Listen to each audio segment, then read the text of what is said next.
and welcome to Beyond the Headlines. I'm Roy Kaunds, and as usual, I have with me Sunil Kaushal. Good evening. How are you, Sunil, today? Oh, very good, thank you. 2.5. Hopefully it's lower than that. Yeah, hopefully it goes down to 2. Well, talking about 2.5, litany of government failures. Sunil, hey, let's begin with the first one. People who left Auckland during the second lockdown. Yes. Now, you know that there were police checkposts at all the exit points. That's right. Not allowing Aucklanders to leave New Zealand. And they were turning people back. Yeah. And what happened? What happened? Well, People, there's not. I mean, do you think there's only road? they forgot that people can fly. That was I tell you, that's the funniest news I heard. I was stunned when News Hub broke that news, saying that people were leaving the city, through the airports. Police is guarding our borders, every checkpoint, show us where you're going. Yeah. But what do? You hop on the plane. No one's going to ask you, where do you live? What's your address? Show me your ID. Yeah. Right? Why are you going? Yeah, where are you going? Yeah. You check in. Yeah. Self-check-in. Yeah.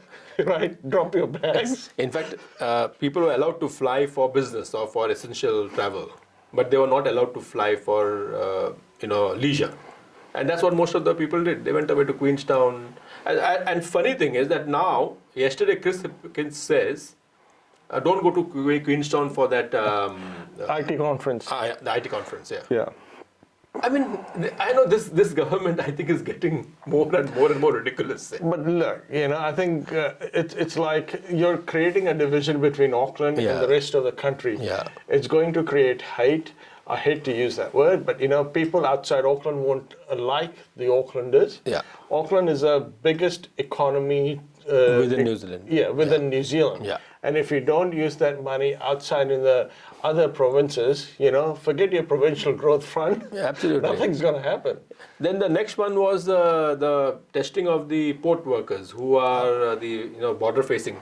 They said 10,000 odd workers would be tested after the fiasco of when the government came to know that people were not tested. Yes. So they tested about 5,000 people over the period of, and there were still 5,000 people left to test, and the government said everyone will be tested. Guess what?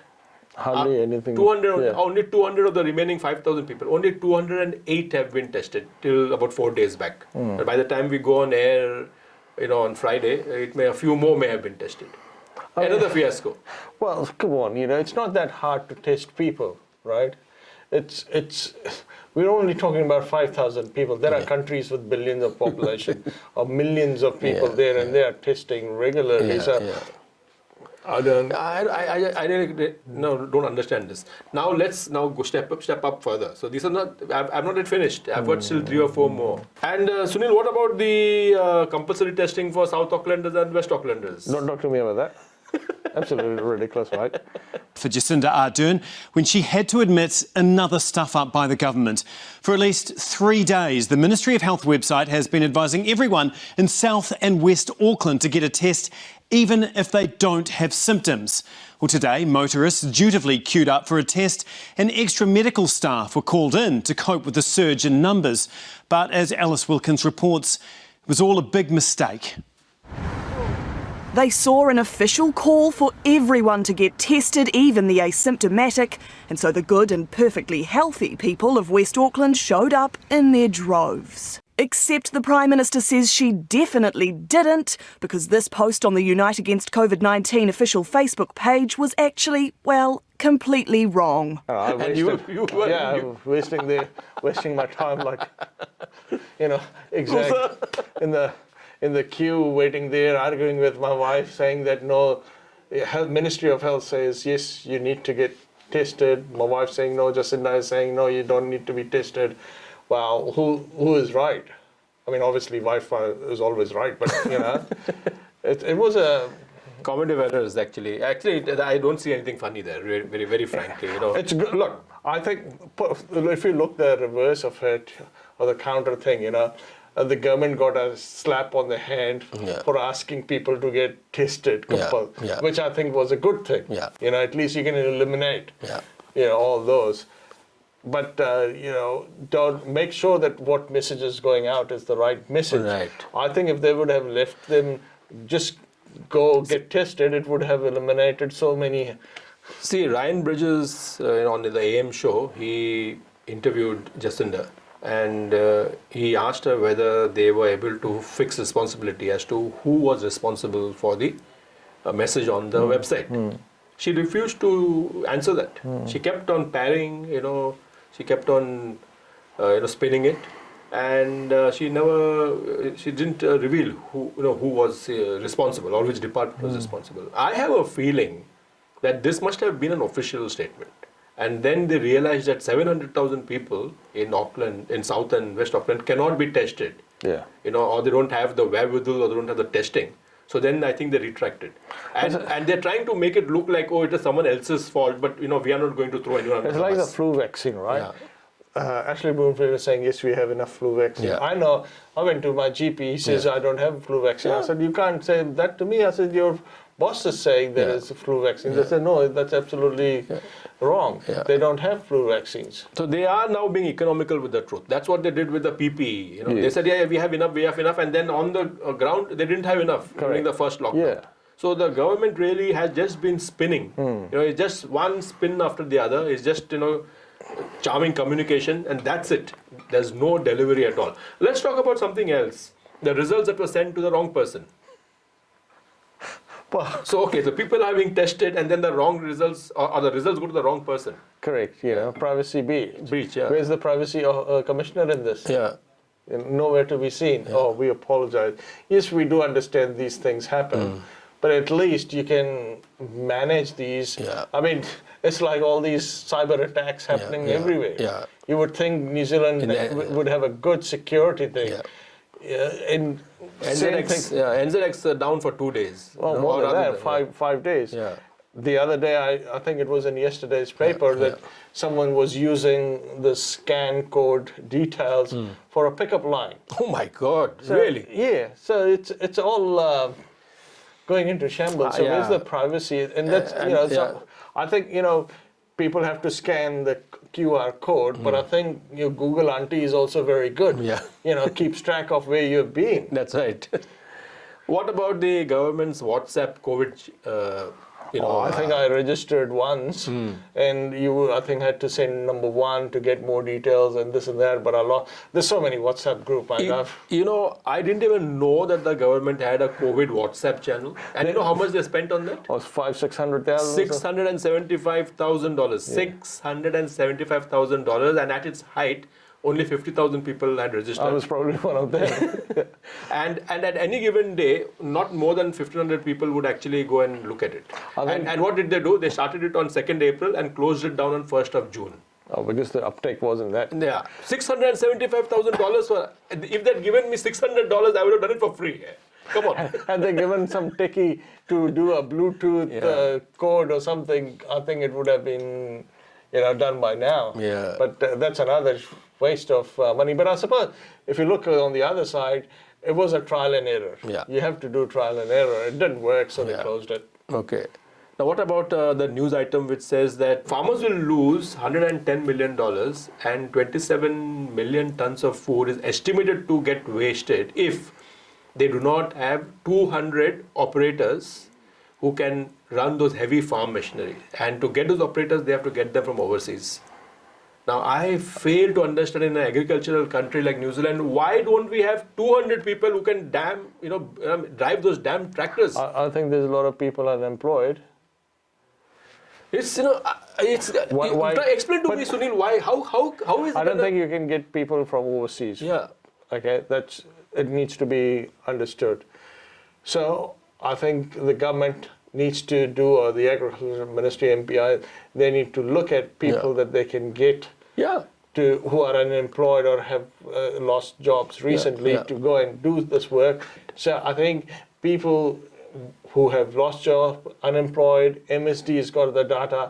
They can certainly. There'll be so many people wanting to, do some work. We can't afford our primary industry to go waste. The farmer's going, because it's going to have a ripple effect. Right. A farmer loses his crop, he doesn't get money. He doesn't get money, mortgagee sale. Mortgagee sale, mental health, well-being. And then it's got a domino effect. Domino effect. I feel that the government has been so taken up by the COVID issue that I have now started feeling that they are like possums under headlights. Yeah. They have just got frozen. See, I think it's more to do with the inexperience in the government. Yeah. It's not the government as such. Yeah. I think it's the inexperience and the inability to innovate. Yeah. Come to think of it, the only thing the government has done ever since COVID hit was to declare a full lockdown and to, give the wage subsidy, which they had to do anyway. Yeah. And that's because of Grant Robertson, who I think is the only person in the cabinet who has some. Well, there are a few. Grant Robertson has also got a business background. So has David Parker. He was part of A2 Milk, and Grant Robertson was a BDM. So they've got that nous and the business sense how to make things work. Right. But apart from Grant Robertson, Chris Hipkin, Jacinda Ardern, we And don't see Megan anyone Woods. else. Yeah. Megan Woods. Yeah. We don't see anyone else out there in the front line. Absolutely. Winston's acting as the opposition leader, which actually really adds to the entire mix, because I think in today's Herald, it said that Winston is now criticizing the government for everything that they've done. No, he's criticizing himself, which is a good thing, But he's a part of the machinery himself. Yeah. Now let's talk about the other big scandal in fact, that was the biggest scandal, and we could have actually started our discussion with that. James Shaw and the Green School. Kia ora, good evening. James Shaw's admitted he may have shot the Green Party's election hopes in the foot by funding the controversial Green School. Both he and co-leader Marama Davidson acknowledged the party may not make it back into Parliament after Shaw signed off nearly $12 million of taxpayer money for the private school. Shaw has apologised for what he's called an error of judgment, but says he doesn't consider it to be a resignation offence. Now, we have exclusive evidence that Shaw threatened to hold back support for other government projects if he didn't get his way with the Green School funding. And after questions from News Hub, he's admitted he then tried to claw the money back, but couldn't. Well, I think... What a fiasco. It is a fiasco. I think there's more to come out of that. To say heads will roll is just not futile at this time. It's the end of the era. It's elections coming up. I think what he's done good, he's owned up. But I have a feeling that this fiasco might hit Greens in the polls. He held the government to ransom. Yes, he said that I will not allow you to pass this $3 billion worth of projects if you don't accede to my $11 million project. And he did it not as the Green Party leader, but as a minister. So he really wanted to support the Green School. And what was the curriculum in the Green School? It was some esoteric thing, learning about crystals things and some DNA cleansing and all sort of new age stuff. And he said that it was very important that 200 people get those jobs because the money was to expand the school. So 200 more people would be employed. Because first of all, he is going against their own Green Charter that they don't want to support private schools. That's one of the fundamental stands. That's where the biggest mistake is. If you're not supporting what your party is doing, and then you go and counter it. And there are 30 other schools out there with leaking roofs and broken toilets and all this kind of nonsense. So Sunil, I think this government, especially in the time of crisis, has actually failed.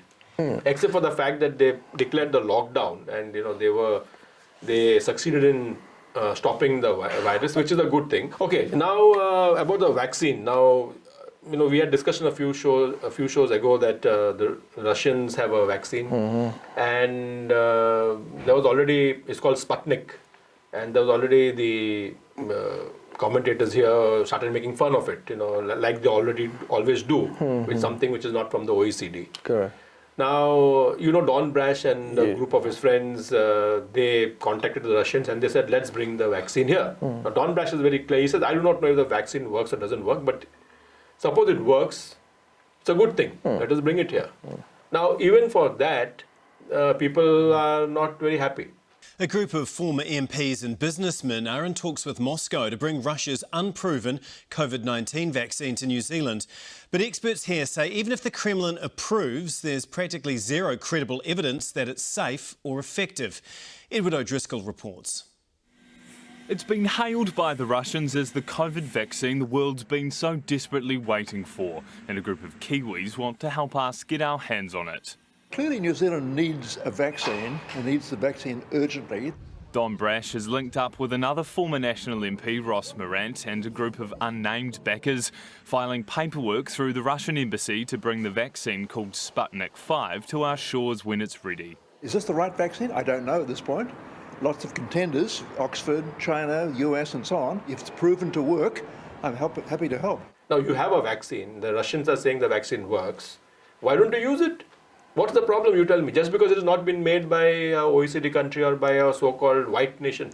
See, I think there might be some other requirements by Pharmac, but I think a vaccine is a vaccine, and there's no harm in if it's working, then use it. There would be people who would use it. It needs to go through the New Zealand standards. Fair enough. You see if it works through that. But don't just from the outset don't say no. You haven't tried it, how would you know it won't work? One of the reasons why some academics are against, vaccines from outside of the OECD is because of the way the research is done. Sometimes, in the old days, they used to, there was a very less ethics in research. Yes, that's right. So they would actually, give shock waves, shock to people and all of that. That's not allowed now. So that's just one example. So one good thing which the OECD has done is that they have come to a consensus that when you're doing medical research, or any research for that matter, even if it's academic research, you are not, so like when I was doing my research, I had to, write a 5-page ethics thing, and anyone who's done research knows that. Now the problem with that ethics is, because it is so strident, sometimes they will not let you do research in a topic because it does not meet their ethics parameter. So one of my close relatives who was doing a PhD, had to, it was not granted. The permission was not granted because that person had to actually, do something which, according to the ethics, is not allowed. I think they had to work with disabled, something. I'm not very sure what happened, but it was turned down. The proposal to do the PhD. Now, what happens is, maybe this vaccine is, good. It may not be done according to Western standards of research, but that does not mean that the vaccine is fake. Correct, yeah. And that's what I mean.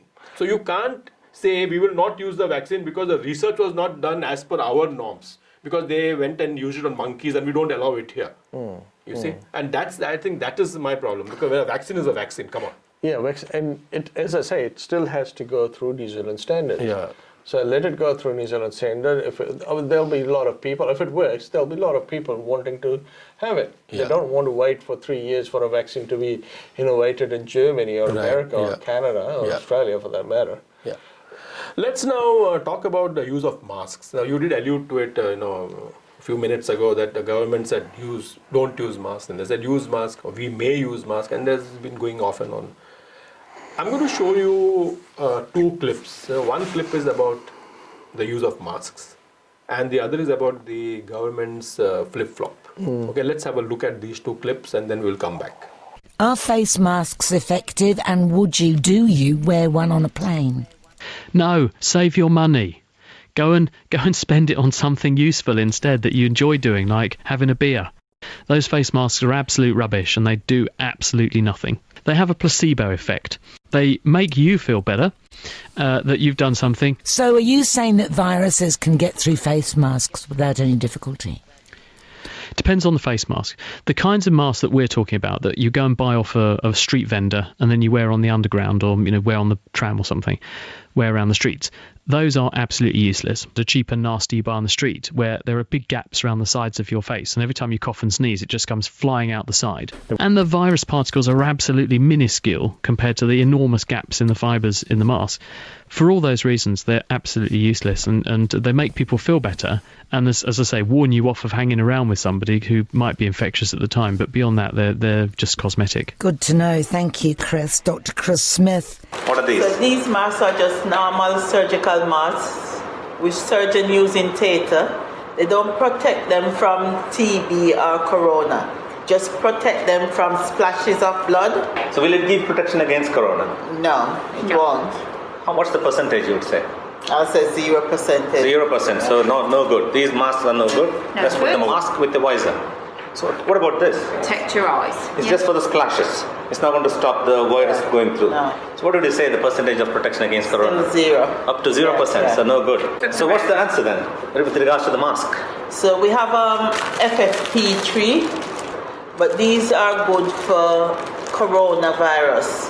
But these masks have to be fitted before they can protect you as well. So not anybody Yes, can. it's not everybody, and men who have beard, masks don't fit them at all. So you can't just buy it over the shelf and wear it. It's not going to give protection. No. Yeah? Yeah. So you create a seal, a suction seal around your nose and under the chin. So I can't smell or do anything with this. 99% effective against corona if it's fitted properly by a trained fit tester. How long does it last? Can I use it tomorrow if I wear it today? No. So it only lasts for 2.5 hours. 2.5 hours. Yeah. Okay. How about these ones? People are wearing them on the streets, these masks. They're wearing them every day. They just wear it to feel safe for themselves, but it don't protect them really. It's not protected. So basically, if you're wearing this in the streets and somebody is coughing, Yeah. you have deposits of virus or dirt in the front, and you come back home, you bought a filter full of organisms home, which would have been on the street. So those masks are no. Now you have that N95 mask, some of which have a respirator, which was not there in that clip, but we know that one has got kind of a round outlet. Now that is a completely useless mask. The reason being that if you have COVID and when you are breathing out, it actually the air going out is unfiltered. The air that you breathe in is filtered, but the air which goes out is unfiltered. So if you have COVID, someone else will get it if you use. So that mask is useless. I have seen a lot of people wearing that mask. Yeah, it's good in fashion. Yeah. Okay. Now, basically, the way a mask actually stops the spread is if you have COVID, or you don't know. Okay, you're asymptomatic, so you don't know that you have COVID. Assuming you have COVID and you put anything on your mouth, whether it's a handkerchief or a bandana or a old T-shirt or whatever, what will happen is the risk of someone else contacting COVID because of your spittle, that is only reduced. But if you wear a mask and someone else who has COVID sneezes, it won't protect you. And that is, I was surprised when I saw this video, when I learned that. In fact, Ashley Bloomfield actually quoted him and said, he told the press, you must have seen the interview that Dr. Chris did with RNZ, and he says that we don't need to use it. You can use a face mask if you like, but it is not really any protection.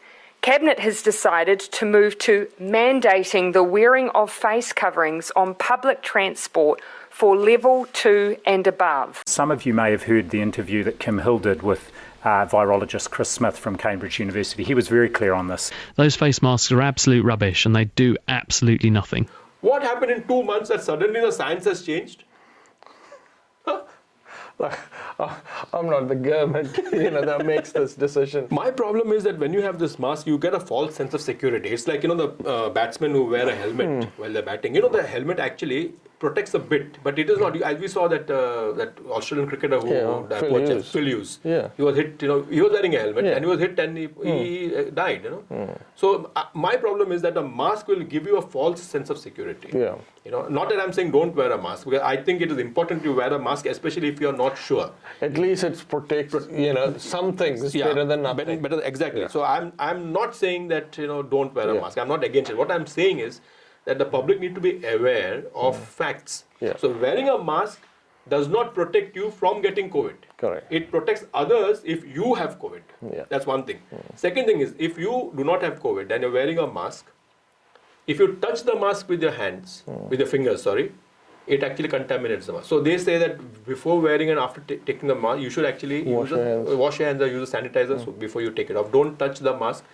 Use the mask only once. If it's a reusable mask, a minute you come home, put it in a sealed plastic thing and then wash it. You can wash it in a washing machine or by hand. That's fine.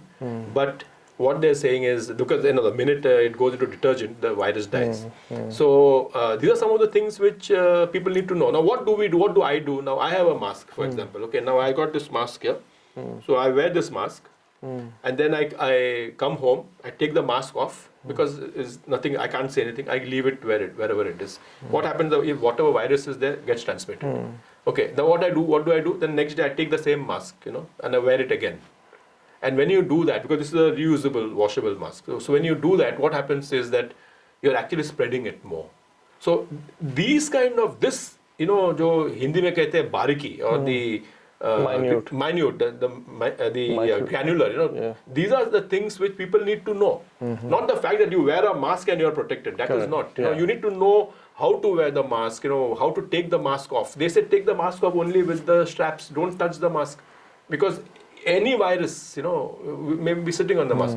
And I don't think anyone, and I wanted to say this to the viewers because this is something which I learned. I did not know about this. And I thought maybe there are some people who may benefit from this information. Absolutely right, yes.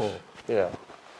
And the other fact was that, the issue of the government,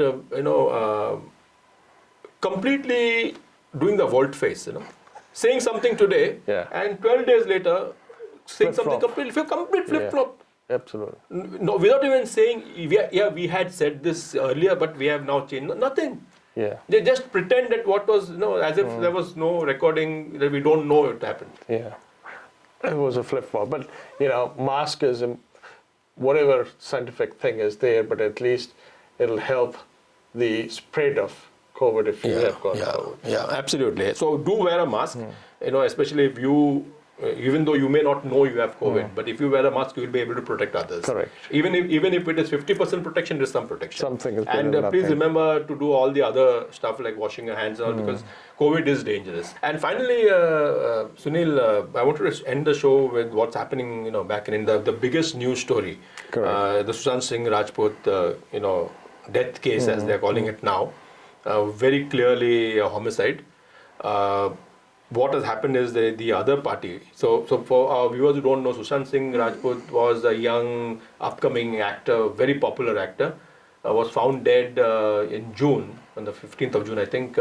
First, the police said that it was suicide, but it finally turned out that he may have been done to death because of some murky drug deals. And now the drug deals are all coming out, and his girlfriend at that time, Riya Chakravarti, who happens to be the suspect number one. Now, what Riya Chakravarti has done is she's gone to rival channels, channels who are pro or rather friendly to her, and she has gone and given her version. And unfortunately, the version that she has given, there are so many holes in her, in her theory, that it's now those channels which did the interview. Rajdeep Sardesai of India Today channel did it, and he's now become a laughing stock because of the kind of he tried to promote something which is not promotable. But in the entire thing, I have a feeling, and you let me know what your views are on this, that this is more political. I think this is to do with the coalition government in Maharashtra. Yeah, it's based. I'm no CBI, but when you look at it, when you read the news, when you try and make your own opinion, and that's my opinion, that it's become more of a political thing. I think she probably was used as a pawn to get few of and it's, politics is very brutal, because especially in India. Yeah, because Shiv Sena and the BJP were in a coalition for almost 30 years. And then because Shiv Sena wanted power on its own, they broke the coalition and went with their sworn enemies. It's like the Greens working, it's like David Simmer working with Vincent Peters. It's like that. That's what happened when Shiv Sena went and started working with the Congress. Completely. And now what has happened is people are leaving, and it's a complete mess. COVID is a complete mess. The management of COVID in India is a complete mess. And now this. So this really is getting murkier and murkier and murkier. And as the weeks go by... it's very unfortunate that young and upcoming actors and people, human lives be used as pawn for someone else's game. Absolutely. But anyway, as we know that, I've been in the film industry for about 8 or 10 years, and it's a very murky world. It's like a very sleazy, murky, heartless world, and this is to be expected. So anyway, thank you so much, Sunil. We have spoken on a variety of topics today, Yes. and I hope you viewers have, been following our discussion. We do know from the feedback that you give us that that you are appreciating what we discuss, and of course, some of you do not like what you think is our anti-government stance, but it is not an anti-government stance. We as journalists, it's our job to actually bring to you the other side. That's right. Absolutely. Yeah. So we'll see you again next Friday. Thank you for being with us, and we'll see you next Friday at 7:30. Thank you very much. Good night. Good night.